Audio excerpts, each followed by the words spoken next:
लोकतांत्रिक जनता दल के senior leader और social activist जो अपने ज़माने के सामाजिक ताकतों को बढ़ाने वाले लोगों के साथ कदम से कदम मिलाकर चलते थे।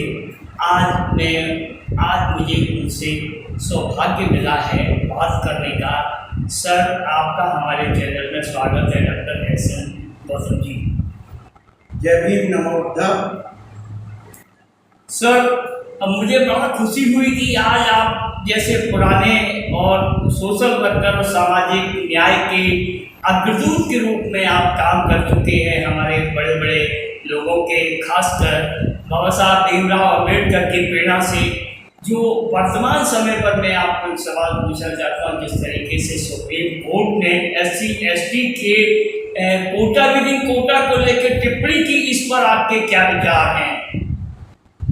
देखिए, पिता को मेरे इसके समर्थन में तो नहीं है, लेकिन मैं आपको एक बात बता दूँ, यहाँ विचार की लड़ाई जिसको हम सदियों से लड़ते चले आ रहे हैं और इस देश में गुलामी का कारण रहा है, वो है जातिवाद। और सुप्रीम कोर्ट ने जिस बदनीयती के साथ ये जजमेंट दिया है, ये जजमेंट इसलिए नहीं है कि देश में एकता हो और देश मजबूत हो, बल्कि सुप्रीम कोर्ट ने ये काम वर्तमान सरकार के सहयोग करने के लिए ठीक उसी तरह का दिया है जैसे उन्होंने 2018 में दिया था SC/ST के अधिकारों को और उनके संरक्षण को कमजोर करने के लिए। तो आज सदियों से चली आ रही परंपरा, जिसे हम जातिवादी ब्राह्मणवादी कहते हैं, सच्चाई तो ये है कि ये ब्राह्मणवादी न होकर के ब्राह्मण व्यवस्था है। और ब्राह्मण कैसे अपने आप को ज़्यादा सशक्त रख सके, इसलिए उसे जरूरत है कि जो बहुसंख्यक वर्ग है, जो कबीरा वर्ग है, जो मजदूर वर्ग है, वो आपस में मिलने ना पाए। तो सुप्रीम कोर्ट ने ये जजमेंट सिर्फ इसीलिए दिया है और उसकी मानसिकता दूषित है। चंद्रशेखर आजाद करना चाहिए। अध्यक्ष हैं। इस तरह की मानसिकता है, एकता मिशन के संस्थापक हैं। देश की एकता और अखंडता और देश के विकास के लिए लाभदायक है। एक साधारण और न्याय के लिए सरबंद उनके पिताजी एक प्राइमरी स्कूल के अध्यापक थे। 15 मार्च 2020 को एडवोकेट चंद्रशेखर आजाद ने आजाद समाज पार्टी काशीराम का गठन किया। अमेरिका की टाइम्स पत्रिका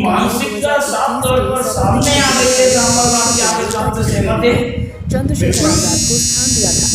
2022 में गोरखपुर से CM योगी आदित्यनाथ के खिलाफ चुनाव लड़ा था। उन्हें 7,543 वोट मिले थे। शासन व्यवस्था और सामाजिक व्यवस्था जिस तरह से सदियों से हमें गुलाम रखती रही, उसका कारण था जातिवाद। उम्मीद की जाती थी कि आज़ादी के बाद संविधान बनेगा और संविधान को अगर ईमानदारी से लागू किया जाएगा तो हमारे देश में लोगों को सामाजिक न्याय मिल सकेगा। लेकिन हमारी न्याय व्यवस्था जिस तरह से अभी तक 70 साल से जातियों के नाम पर संवैधानिक अधिकारों को किस तरह से तोड़कर मरोड़कर और उसकी परिभाषाएं बदलकर आज भी समाज को बदलाने का प्रयत्न करती रही है। इसलिए मैं, अच्छी बात तो नहीं है, लेकिन फिर भी मैं मुबारकबाद दूंगा कि अगर सुप्रीम कोर्ट ने ये जजमेंट न दिया होता तो हमें न्यायाधीशों की मानसिकता भी मालूम नहीं पड़ती कि ये कितने जातिवादी और कितनी घृणा रखते हैं अंदर से, जो इनके न्याय में परिलक्षित हो रही है। सर, इसमें एक सवाल और है कि ये जब सुप्रीम कोर्ट का SC/ST और OBC के लिए जो ये एक आरक्षण का मामला आया, तो भारतीय जनता पार्टी में दलित समाज, OBC समाज से जो मेंबरान थे और जो सदस्य थे, उन्हें कहीं कोई किसी तरीके की बात नहीं की, सिर्फ एक दो लोगों को छोड़ के। इस मानसिकता में आप क्या कहेंगे सर? देखिए, अब राजनीति का बहुत ही मैं कहता हूँ निकृष्ट स्थिति पर आ गई है। आज राजनेता जो हमारे मेंबर पार्लियामेंट करते, कार्यकर्ता की बात नहीं कर रहा, वो और सभी की बात नहीं कर रहा, लेकिन ज़्यादातर जो हमारे नेता बन रहे हैं वो पुराने या तो कर्मचारी रहे हैं सरकारी, या पैसे वाले वो व्यक्ति हैं जिन्होंने 2 पैसे कमा लिए हैं, और वो लोग जो सिर्फ इसलिए सत्ता में आना चाहते हैं, MLA MP बनना चाहते हैं कि एक तो उन्हें पावर मिले, प्रतिष्ठा मिले और पैसा मिले, क्योंकि आजकल सरकार के द्वारा जो कमीशन एजेंट और किस तरह की व्यवस्थाएं दी जाती हैं उसके फायदे के लिए वो किसी भी समाज के कार्यकर्ता के लिए नहीं बात करते हैं। अब आज आप देखते हैं कि जो व्यक्ति स्वतंत्र चुनाव जीत के आए अब पुण्याला नव्हता थारा, त्याच्या नजरेत होता दरारा। अब पुण्याला नव्हता थारा, त्याच्या नजरेत होता दरारा। आमचा शाही भीम एकच नारा, देश भीमाला बुजतोय सारा। भूल जाएगा, क्योंकि वर्तमान में जिस पार्टी से हम उम्मीद करते थे कि वो पार्टी हमारी लड़ाई लड़ेगी, लेकिन उस पार्टी का जो हासिल हुआ और उस हस्र के पीछे चाहे किसी का कुछ भी हो, लेकिन हमारे नेताओं की बदनीयती और गलत मानसिकता, धन के प्रति लालच और उस लालच में परिवार का लालच, परिवारवाद और हमारे समाज में तो सिर्फ धन का लालच है और परिवार का लालच है और कोई बात अपनाया ही नहीं हमारे नेताओं ने, चाहे कोई सा भी नेता हो। सर कल एक चंद्रशेखर जी ने एक 21 तारीख को एक लेटर लिखाया प्रधानमंत्री को। उस लेटर में 8वें वेतन आयोग को लेकर जिसमें उन्होंने साफ कहा SC ST और OBC के लोगों को, कर्मचारियों को उसमें लाभ मिलेगा। अगर वो नहीं करते हैं तो हम इसके लिए आंदोलन करेंगे। तो आप उनकी बात पर सहमत नहीं है? मैं चंद्रशेखर ने जो भी अभी सवाल उठाए वो समाज के हम जाने कब से उठाते चले आ रहे हैं, लेकिन इसको आवाज़ लोकसभा में अगर किसी ने दी है वो चंद्रशेखर ने दी है, हम उसका अभिनंदन करते हैं। और हम ये चाहते हैं कि समाज के लोग इन प्रश्नों पर जागरूक हों और इस पर एकत्रित हों और देश की सत्ता को पर काबिज होने के लिए SC ST OBC माइनॉरिटी को आपस में एकजुट होकर के आगे आना चाहिए।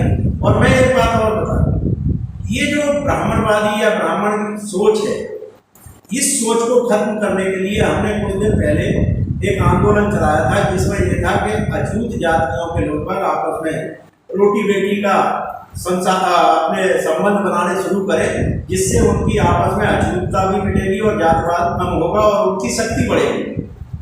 ये हम 3-4 साल से इस आंदोलन को चला भी रहे थे और हर मंच से इस बात को कहते थे कि अछूत जो आपस में एक दूसरे को अछूत बना के बैठे हुए, उन्होंने क्या काम किया है, उन्होंने कौन सा सेक्रीफाइस किया है। आरक्षण लेने के बाद उन्होंने भी जातिवाद को बढ़ाया। तो मेरा आज भी निवेदन ये है कि उस जातिवाद को खत्म करने के लिए अछूत कही जाने वाली जितनी भी जातियां हैं आपस में रोटी बेटी का करें और उसके बाद जब मजबूत और सशक्त होंगे तो बाद में OBC हैं और अन्य पिछड़े वर्ग के और भी लोग हैं, आपकी सत्ता को जब स्वीकार करेंगे तो आपके साथ में अच्छे संबंध बनाने पर मजबूर होंगे। और जो आप पर अत्याचारी है वो भी इस बात से डरेगा कि अब इनके साथ में अत्याचार नहीं किया जा सकता है।